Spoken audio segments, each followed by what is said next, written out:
اعوذ باللہ من الشیطان الرجیم بسم اللہ الرحمن الرحیم رب اشرح لی صدری ویسر لی امری واحلل عقدۃ من لسانی یفقہوا قولی۔ ابن عمر رضی اللہ تعالیٰ عنہ سے روایت ہے کہ نبی صلی اللہ علیہ وسلم کو ایک خواب دکھایا گیا جبکہ آپ ذوالحلیفہ کی ایک وادی حقیق کے درمیان رات کا پڑاؤ کیے ہوئے تھے۔ آپ سے کہا گیا آپ اس وقت ایک بابرکت میدان میں ہیں۔ راوی حدیث کہتا ہے کہ حضرت سالم بن عبداللہ نے ہمیں اسی مقام پر ٹھہرایا اور اسی جگہ کو تلاش کرتے جہاں حضرت عبداللہ بن عمر رضی اللہ تعالیٰ عنہ اونٹ بٹھایا کرتے تھے اور وہ بھی رسول اللہ صلی اللہ علیہ وسلم کے پڑاؤ کا قصد کرتے تھے۔ بطن وادی میں وہ مقام مسجد کی نچلی جانب ہے، یعنی پڑاؤ کرنے والوں اور راستے کے درمیان میں واقع ہے۔ محرم کا اپنے کپڑوں سے تین مرتبہ خوشبو کو دھونا۔ یعلی بن امیہ رضی اللہ تعالیٰ عنہ سے روایت ہے، انہوں نے حضرت عمر رضی اللہ تعالیٰ عنہ سے عرض کیا جس وقت نبی صلی اللہ علیہ وآلہ وسلم پر وحی نازل ہوئی وہ آپ مجھے دکھائیں۔ راوی کا بیان ہے کہ ایک دن نبی صلی اللہ علیہ وسلم مقام جورانہ میں تھے۔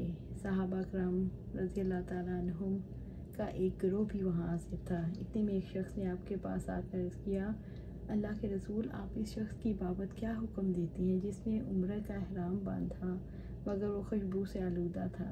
اس پر نبی صلی اللہ علیہ وسلم نے کچھ دیر سکوت فرمایا، پھر آپ پر وحی آئی تو حضرت عمر رضی اللہ تعالیٰ عنہ نے میری طرف اشارہ کیا۔ جب میں آیا تو اس وقت آپ صلی اللہ علیہ وسلم کے سر پر ایک کپڑے سے سایہ کیا گیا تھا۔ میں نے اپنا سر اس کپڑے کے اندر کیا تو دیکھتا ہوں کہ آپ صلی اللہ علیہ وسلم کے رسول اللہ صلی اللہ علیہ وسلم کا چہرہ سرخ ہے اور آپ خراٹے لے رہی ہیں۔ رفتہ رفتہ جب آپ کی یہ حالت ختم ہوئی تو آپ صلی اللہ علیہ وسلم نے فرمایا وہ شخص کہاں ہے جس نے عمر کے متعلق سوال کیا؟ چنانچہ وہ شخص حاضر کیا گیا تو آپ نے اسے فرمایا جو خوشبو تجھے لگی ہوئی ہے اسے 3 دفعہ دھو ڈالو اور اپنا جبہ اتار دو اور عمرے میں بھی اسی طرح کرو جیسے حج میں کرتے ہو۔ راوی کہتا ہے میں نے حضرت عطا سے دریافت کیا کہ آپ صلی اللہ علیہ وسلم نے جب اسے 3 مرتبہ دھونے کا حکم دیا تو اس سے آپ کا صفائی کا ارادہ تھا؟ انہوں نے جواب دیا ہاں۔ احرام کے وقت خوشبو لگانا نیز جب محرم احرام باندھنے کا ارادہ کرے تو کیا پہنے؟ کیا کنگھی کر سکتا ہے یا تیل لگا سکتا ہے؟ ابن عباس رضی اللہ تعالیٰ عنہ نے فرمایا محرم خوشبو سونگھ سکتا ہے اور آئینہ بھی دیکھ سکتا ہے اور کھانے کی چیزیں مثلاً تیل اور گھی کو بطور دوا استعمال کر سکتا ہے۔ اور عطا نے کہا محرم انگوٹھی پہن سکتا ہے اور ہمیانی باندھ سکتا ہے۔ ابن عمر رضی اللہ تعالیٰ عنہ نے حالت احرام طواف کیا، انہوں نے اپنے پیٹ پر کپڑا باندھ رکھا تھا۔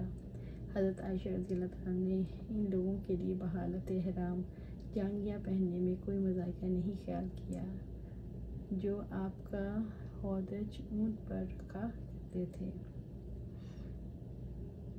وضاحت: خوشبو کی چند اقسام ہیں۔ ایک یہ ہے کہ اس میں زعفران یا ورس کی ملاوٹ ہوتی ہے اور اسے عام طور پر عورتیں استعمال کرتی ہیں۔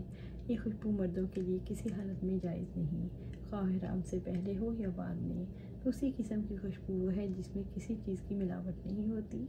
اس کے استعمال کی 2 صورتیں ہیں۔ احرام باندھنے سے پہلے اسے آدمی استعمال کر سکتا ہے اگرچہ اس کے اثرات احرام کے بعد بھی موجود رہیں۔ احرام کے بعد اسے استعمال کرنا درست نہیں۔ تیسری قسم کی وہ خوشبو ہے جسے وقتی طور پر سونگھا جا سکتا ہے جیسے پھول وغیرہ، انہیں دوران احرام میں بھی سونگھنے کی اجازت ہے۔ اللہ سبحانہ وتعالیٰ سے دعا ہے کہ ہمیں قرآن و سنت پر عمل کرنے کی توفیق دے اور اس پر جمع دے۔ اللہ سبحانہ وتعالیٰ ہمیں جنت الفردوس کے اعلیٰ مقام پر جگہ عطا فرما، آمین یا رب العالمین۔